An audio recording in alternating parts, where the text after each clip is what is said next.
வாக்காளர் பட்டியல் சிறப்பு தீவிர திருத்தப் பணி தமிழ்நாடு சட்டப்பேரவை தேர்தலை சீர்குலைக்கும் முயற்சி என விசிக தலைவர் திருமாவளவன் குற்றம் சாட்டியுள்ளார்.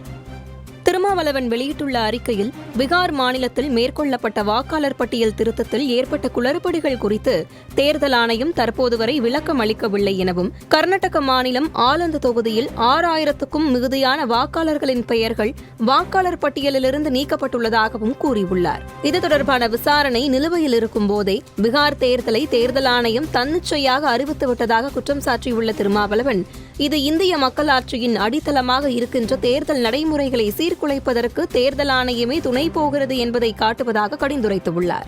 இந்த சூழலில் தமிழ்நாட்டிலும் சிறப்பு தீவிர வாக்காளர் பட்டியல் திருத்தத்தை மேற்கொள்ளப் போவதாக கூறியிருப்பதன் மூலம் தமிழ்நாடு சட்டப்பேரவை தேர்தலை தேர்தல் ஆணையம் சீர்குலைக்க முற்படுவது தெரிகிறது எனவும், இந்த சிக்கலின் தீவிரத்தை உணர்ந்து முதலமைச்சர் உடனடியாக அனைத்துக் கட்சி கூட்டத்தை கூட்ட வேண்டும் என திருமாவளவன் கேட்டுக் கொண்டுள்ளார்.